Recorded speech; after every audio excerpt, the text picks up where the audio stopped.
Bonjour, aujourd'hui je vous propose une vidéo dédiée à la correction d'une série d'exercices type QCM sur les facteurs édaphiques ou pédologiques.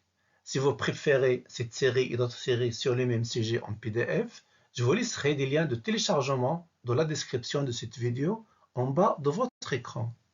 Place aux exercices. Pour chaque question, choisir une seule bonne réponse. Question numéro 1. Quel facteur édaphique est lié à la partie solide du sol? Est-ce que c'est la texture du sol, ou bien la teneur en eau, ou bien le pH, ou bien la salinité? La partie solide, je vous rappelle que le sol est constitué de trois parties différentes. Une partie solide qui est constituée des éléments minéraux et organiques, puis une partie liquide, c'est la solution du sol, puis une partie gazeuse, c'est-à-dire l'air qui se trouve dans les pores du sol. Alors parmi donc ces facteurs lesquels est lié à la partie solide, donc c'est la texture du sol, la teneur en eau donc doit être liée à la partie liquide, le pH aussi, la salinité aussi. Donc on choisit la première réponse. Je passe à la question numéro 2. La capacité de rétention d'eau du sol est principalement influencée par la composition chimique? Non. Je parle ici de la capacité de rétention d'eau, c'est-à-dire le volume d'eau qui va rester dans le sol après saturation et écoulement de l'eau de gravité. Pas de relation avec la composition chimique. La structure du sol, oui, c'est la structure du sol donc qui va intervenir, c'est-à-dire la capacité des pores à retenir un volume d'eau. Oui. La température? Non. La présence de matière organique, ça peut influencer d'une façon secondaire. Donc ici, on nous demande principalement, donc c'est la structure du sol. Je passe à la question numéro 3. La texture des sols étudiés, est-ce que c'est la disposition des horizons? Non, non. La disposition en horizon du sol, ça entre dans une autre discipline, c'est la pédogénèse du sol. Le mode d'agencement des particules? Non. Le mode d'agencement des particules d'un sol est lié à la structure et non pas à la texture. La granulométrie des particules? Oui, parce que la texture étudie donc le diamètre des particules qui constituent un sol, la granulométrie. La composition en humus? Non, ça n'a rien à voir avec la texture du sol. Je continue. J'arrive à la question numéro 4. L'étude de la disposition du sol en horizon concerne, est-ce que c'est la texture du sol? Non, on vient de dire que ça a une relation avec la granulométrie. La structure du sol? Non, ça a une relation avec l'agencement des particules. La pédogénèse? Oui, c'est la pédogénèse qui étudie la disposition en horizon. La compaction du sol? Non. Je passe à la question numéro 5. Un sol riche en argile est généralement plus perméable, moins perméable, plus riche en humus, moins acide. Donc, j'élimine déjà les deux dernières propositions. L'argile n'a aucune relation avec l'humus. Plus un sol est riche en argile, moins il est acide. Non, non, c'est faux. C'est un peu l'inverse qui est juste. Donc, il me reste les deux. Est-ce que si la teneur en argile augmente, la perméabilité aussi ou non? On sait que l'argile, c'est imperméable. Donc, plus la quantité d'argile augmente, plus le sol devient moins perméable. Je passe à la question numéro 6. Quel facteur édaphique est lié à la partie liquide du sol? La partie liquide, ce n'est pas la texture, donc ça a une relation avec la partie solide. La teneur en eau, oui. Donc la teneur en eau est liée à la partie liquide. La granulométrie, non. Ça a une relation avec la partie solide. La compaction, non. On va voir la compaction dans un instant, sa définition. Je passe à la question numéro 7. Plus un sol s'enrichit en humus, plus sa capacité de rétention d'eau, est-ce qu'elle augmente ou bien diminue ou bien n'est pas affectée? La teneur en eau, c'est-à-dire la capacité de rétention d'eau. Oui, il y a un effet de l'humus sur cette capacité, donc on n'accepte pas la troisième proposition. Alors, si on augmente la teneur en humus, est-ce que la teneur en eau augmente? Oui, elle augmente. Ça veut dire que plus un sol est riche en humus, plus il a une grande capacité de retenir de l'eau. Je continue. J'arrive à la question numéro 8. L'augmentation du taux de calcaire dans un sol cause l'augmentation de l'acidité du sol. Eh bien, non. On sait que plus le taux de calcaire augmente dans un sol, plus son acidité diminue. Donc la première est fausse, donc c'est la deuxième qui doit être correcte. La stabilité, non. Non, si on change la teneur en calcaire, donc l'acidité aussi va changer, le pH va changer. L'augmentation de la salinité, non. Il n'y a aucune relation entre la salinité et la teneur en calcaire. Je passe à la question numéro 9. Une plante qui est mieux acclimatée à un sol riche en calcaire est dite calcifuge. Non, c'est le contraire. Calcifuge, c'est-à-dire qu'elle n'aime pas pousser dans un sol calcaire. Calcicole, oui, c'est calcicole. Ça veut dire qu'elle aime pousser dans les sols calcaires. Silicicole, non. Silicicole, ça veut dire que c'est une plante qui aime pousser dans les sols siliceux. Je passe à la question numéro 10. Un sol qui contient plus de sable est dit de structure sableuse? Non, non, on ne peut pas dire structure sableuse, structure argileuse, etc. De texture, oui. Donc on parle ici de la texture, Si on change le taux de sable ou bien d'argile, c'est qu'on change de la texture. Donc de texture sableuse. De capacité sableuse, non, on ne dit pas de capacité sableuse. Question numéro 11. Un échantillon chauffé du sol diminue de masse car il perd. Qu'est-ce qu'il perd? Donc lorsqu'on le chauffe, c'est sûr qu'il va perdre son eau, c'est-à-dire sa partie liquide, et non pas sa partie solide qui n'est pas affectée, ni sa partie gazeuse. Je continue. Question numéro 12. Un sol plus riche en silice est plus acide, ou bien plus basique, ou bien neutre. Il n'est pas neutre. Lorsqu'on change la teneur en silice, c'est que le pH et l'acidité changent. Donc il n'est pas neutre. Plus acide, oui, c'est plus acide.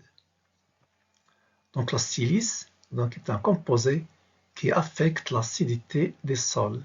Plus la quantité de silice augmente, plus l'acidité augmente, c'est-à-dire le pH diminue. 13. Dans un sol, l'eau hygroscopique remplit les petits pores, ou bien les grands pores, ou bien les surfaces de grains. Je vous rappelle ici que dans un sol, on a 3 types principaux d'eau. Donc il y a l'eau de gravité qui part après saturation d'eau. Donc il s'infiltre dans la nappe phréatique, il s'infiltre vers le bas. Puis il y a une autre eau plus utile aux plantes qu'on appelle l'eau capillaire, qui remplit les capillaires, c'est-à-dire qui remplit les pores, les petits pores, alors que les grands pores sont remplis par l'eau de gravité, donc il nous reste l'eau hygroscopique. Il est généralement lié, collé aux surfaces des grains. Donc on accepte la troisième réponse. Question numéro 14. Si on verse 100 ml d'eau sur un échantillon du sol et l'on recueille 70 ml par filtrage, alors, est-ce que le volume du pore dans ce cas c'est 30%, ou bien la capacité de rétention d'eau est de 30 ml, ou bien la perméabilité est de 70 ml par minute. Donc on a versé 100 ml d'eau, on a recueilli 70 ml, c'est-à-dire que le sol a retenu un volume de 30 ml, 100 moins 70, c'est égal à 30. Le sol a retenu 30 ml. Est-ce qu'on va dire que le volume du pore est 30%? Non, on ne peut pas dire ça, parce qu'on ne sait pas le volume du sol étudié. Donc on n'accepte pas la première réponse. La capacité de rétention d'eau est de 30 ml. Oui, puisque le sol a gardé 30 ml, on va dire que la capacité de rétention d'eau est 30 ml. La perméabilité de 70 ml par minute, non, parce qu'on ne savait pas la durée de cette infiltration d'eau. Donc on ne peut pas ici calculer la vitesse d'infiltration d'eau. Je passe à la question numéro 15. La manipulation qui consiste à laver et tamiser et peser les fractions du sol permet d'étudier est-ce que c'est la texture ou bien la structure ou bien la porosité d'un sol. Laver le sol pour se débarrasser donc des impuretés, puis tamiser, c'est pour donc fractionner les particules solides du sol selon leur granulométrie, peser pour connaître donc le pourcentage de chaque fraction. Ça se fait pour étudier la texture, c'est-à-dire pour connaître le pourcentage du sable, le pourcentage des argiles, le pourcentage du limon. C'est la texture et non pas la structure, ni la porosité. Rappelez-vous, la porosité, on cherche le volume des pores, la structure, on cherche le mode d'agencement des particules. Je continue. J'arrive à la question numéro 16. Le lessivage d'un sol entraîne l'apparition de nouveaux horizons, ou bien la diminution du nombre des horizons, ou bien l'amélioration de sa fertilité. Un sol complet, mûr, se compose de 3 horizons principaux. L'horizon A, humide, puis l'horizon B, d'accumulation, puis l'horizon C, donc dû à l'altération, la désagrégation de la roche-mère. Alors que dans un sol lessivé, on va avoir l'apparition de nouveaux horizons. L'horizon humique A, qui est lessivé, est donc divisé généralement en deux. L'horizon A1 humique, puis l'horizon A2 lessivé, généralement de couleur plus claire, de couleur blanchâtre. La diminution du nombre d'horizons, non, c'est le contraire. L'amélioration de sa fertilité, non, c'est un peu l'inverse, parce que un sol lessivé, c'est-à-dire c'est un sol ancien, c'est un sol plus âgé, et sa fertilité diminue. Je passe à la question numéro 17. Les complexes argilo-humiques, symbolisés par CaH du sol, est-ce qu'ils portent généralement des charges électriques négatives, ou bien des charges électriques positives, ou bien qu'ils ne portent pas de charge, c'est-à-dire qu'ils sont électriquement neutres. Alors ces complexes argileux et humiques, ils portent généralement des charges électriques négatives et non pas positives ni neutres. Je passe à la question numéro 18. La compaction d'un sol permet de modifier sa structure et sa texture en même temps, sa structure et sa porosité, ou sa structure et sa porosité. Alors ici, je vais parler un petit peu de la compaction. C'est lorsque on comprime un sol par une force externe, par exemple par des machines, par des voitures, par des piétons, qui marchent sur un sol qui devient de plus en plus compact. Alors lorsqu'on fait la compaction d'un sol, c'est que les espaces, les pores des sols vont diminuer, c'est-à-dire que les particules deviennent de plus en plus liées et collées entre elles. Donc, qu'est-ce qu'on affecte ici? Ce n'est pas sa texture, parce que le pourcentage des argiles et des sables et des limons vont rester les mêmes. Ça, elle ne change pas. Sa structure, elle va changer, oui. Et sa porosité, elle va changer aussi. Oui, donc j'élimine la première réponse où il y a la texture. Et j'élimine la troisième réponse où il y a aussi la texture. Et je garde la deuxième réponse, où il y a la structure et la porosité en même temps qui vont être changées. Question 19. Un sol de structure particulière aura une texture plus argileuse ou limoneuse ou sableuse. Structure particulière. On dit aussi structure granulaire.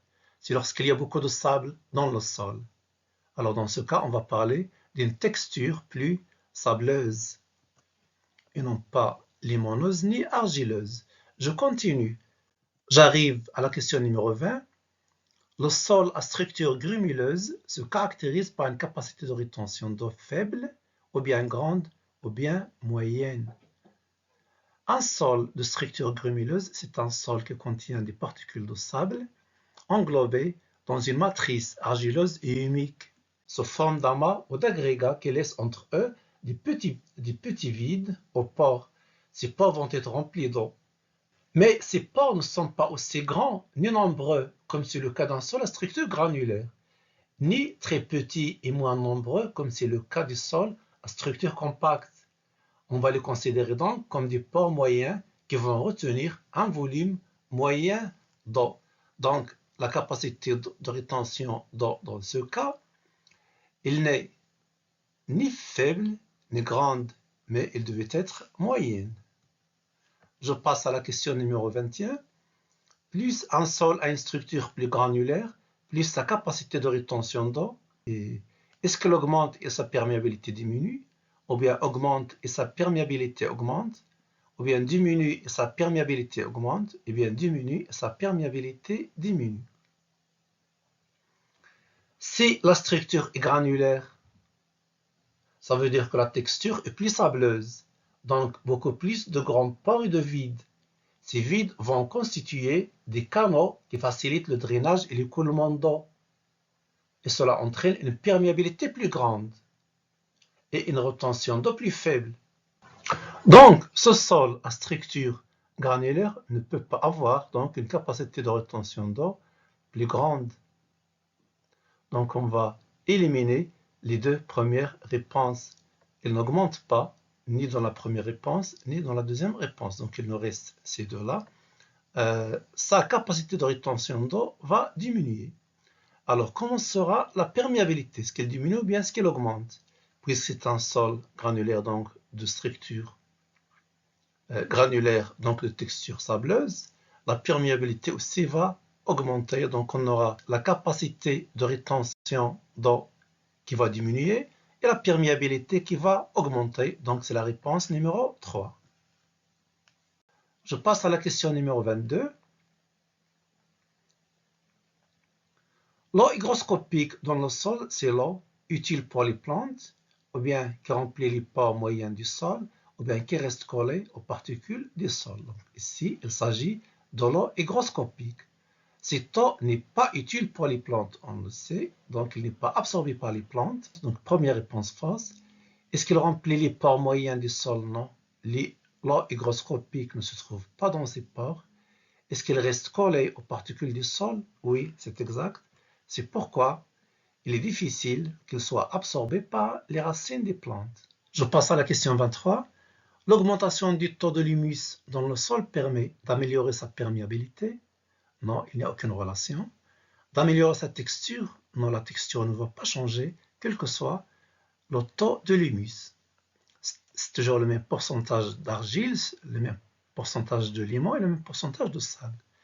D'améliorer sa capacité de rétention d'eau? Oui, c'est la troisième réponse qui est correcte, parce que plus un sol contient d'humus, plus qu'il peut garder encore plus d'eau. Donc, l'augmentation du taux d'humus permet d'améliorer sa capacité de rétention d'eau.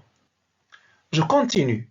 Le document ci-contre représente la coupe verticale dans un sol. C'est une coupe verticale d'un sol. Donc, regardez, donc il est constitué le niveau A, le niveau B et le niveau C, avec ici une petite couche dite niveau O. La question 23.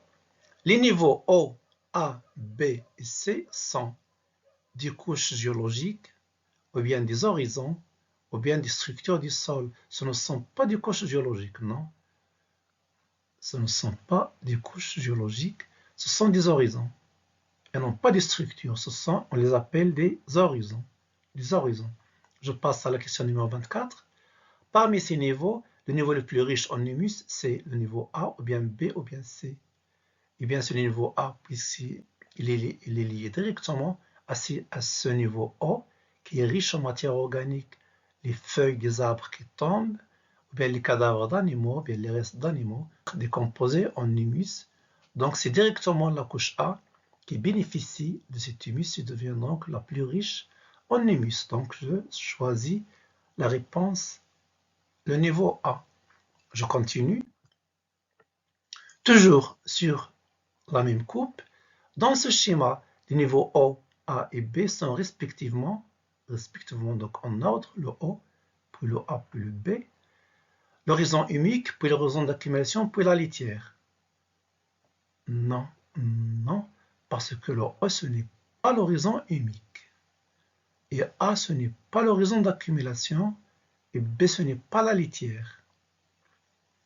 L'horizon d'accumulation, puis la litière, puis l'horizon humique, non. Non, c'est toujours faux. La litière, donc le O, c'est la litière.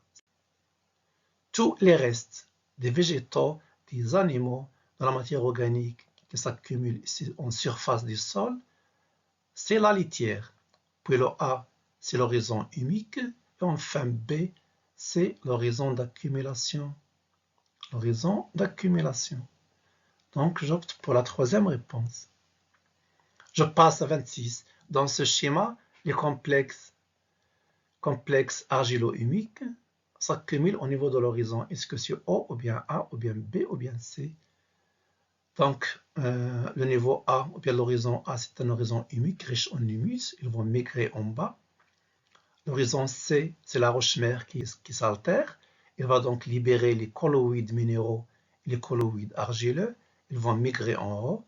Ils vont se rencontrer ici avec les colloïdes humiques. Alors, le tout va constituer des complexes argilo-humiques. Donc, c'est là où leur teneur ou bien leur taux sera le plus grand, en sol ou bien en horizon B. Je continue. Question 27. Ce profil ici indique que ce sol est lessivé, ou bien complet, ou bien plus jeune. Il contient trois principaux horizons. A qui est humique, B d'accumulation et C la roche-mère.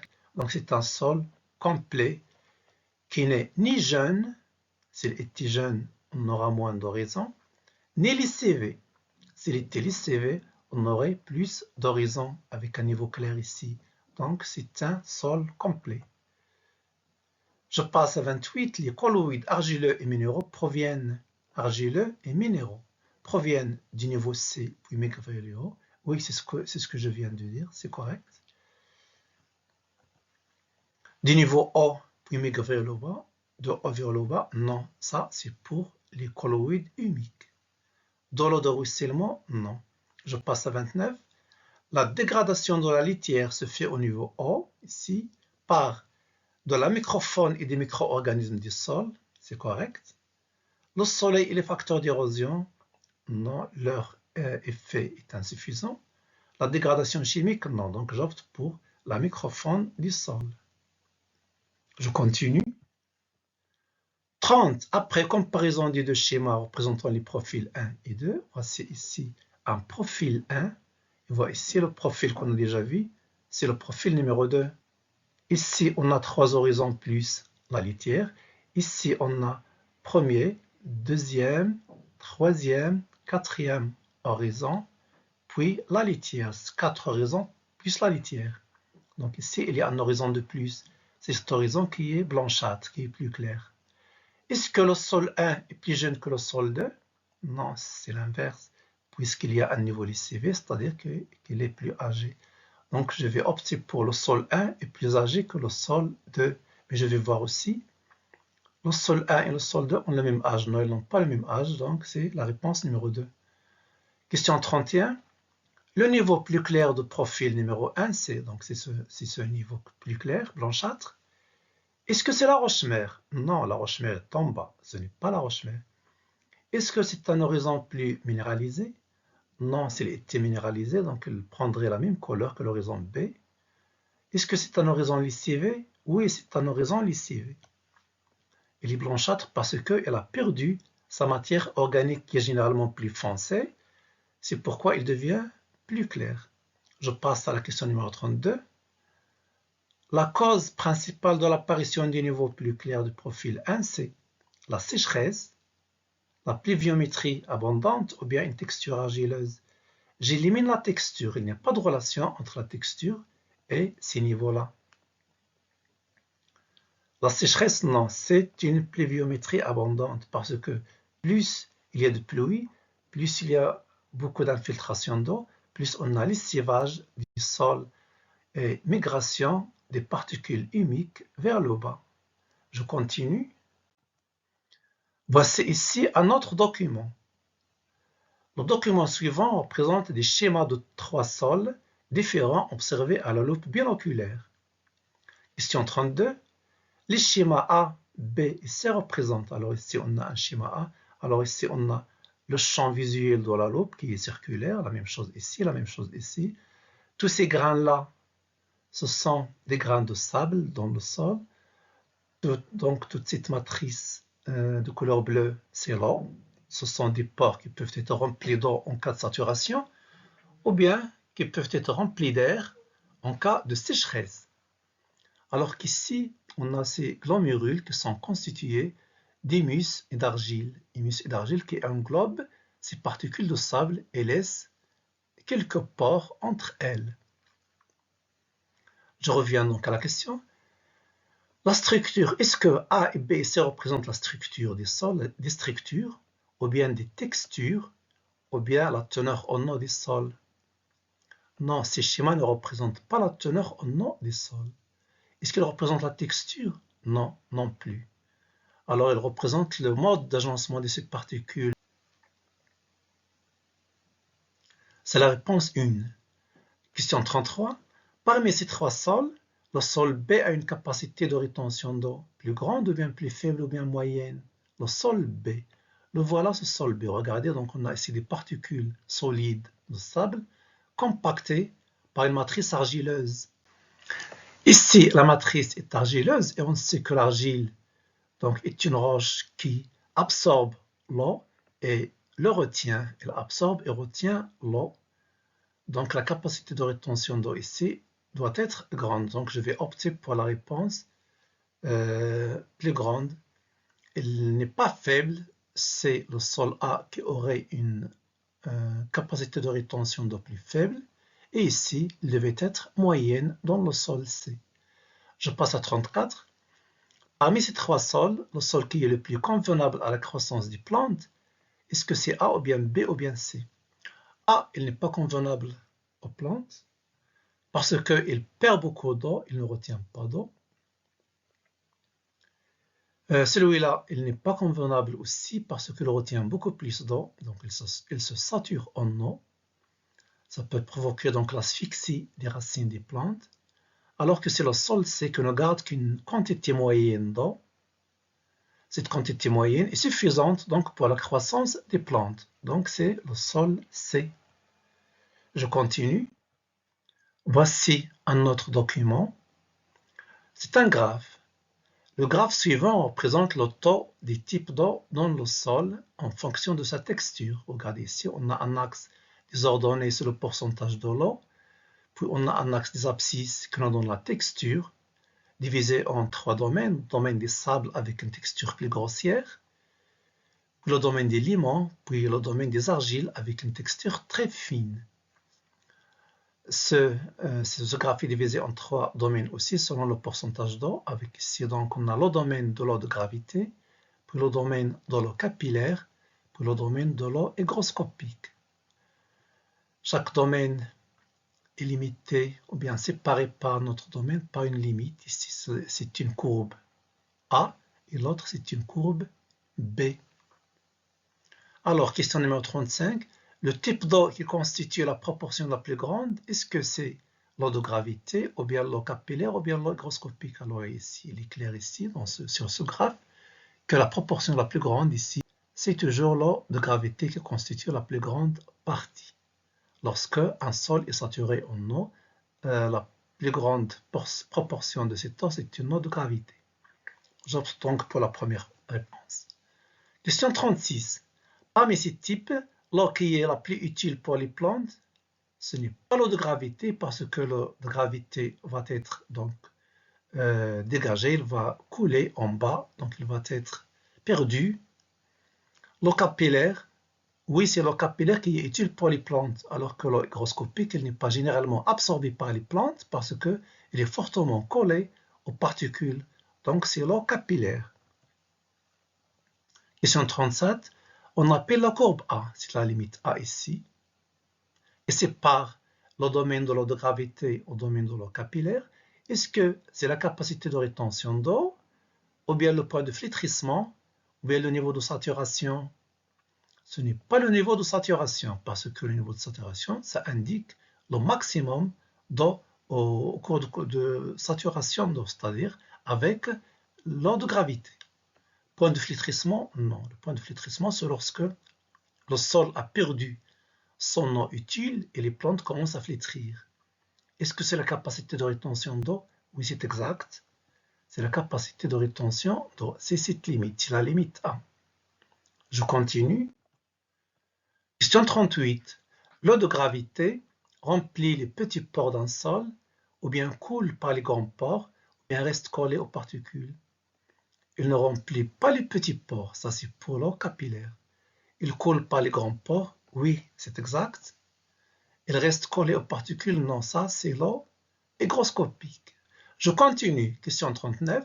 Le volume de l'eau de gravité est plus grand lorsque le sol a une texture argileuse, limoneuse, sableuse. Regardez ici, si je prends un sol argileux, l'eau de gravité aurait un pourcentage presque de 55%, c'est-à-dire de 0 à 45.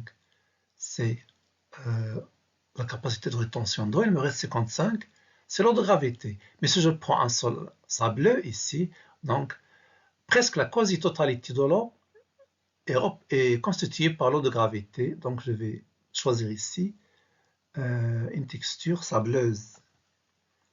Je passe à la question 40. On appelle la courbe B c'est ici, elle sépare le domaine de l'eau capillaire au domaine d'eau hygroscopique. Est-ce que c'est la capacité de rétention d'eau? Non, ça c'est la limite A. Est-ce que c'est le point de flétrissement? Oui, c'est le point de flétrissement. Est-ce que c'est le niveau de saturation? Non. Alors le point de flétrissement, c'est cette limite. C'est lorsque le sol a perdu toute son eau de gravité, puis toute son eau capillaire, il ne reste que l'eau hygroscopique.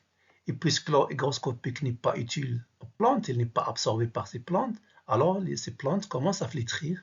C'est pourquoi on a appelé cette limite point de flétrissement. Je passe à la question 41. Plus la granulométrie du sol augmente, c'est-à-dire qu'on va passer les argiles vers les limons, puis vers les sables, est-ce que le volume de l'eau utile, c'est-à-dire l'eau capillaire, est-ce qu'il va augmenter, ou bien diminuer, ou bien rester invariable? Eh bien, lorsqu'on passe vers les sables, vous voyez que les courbes diminuent. Les courbes diminuent, ça veut dire que la capacité d'eau va diminuer aussi.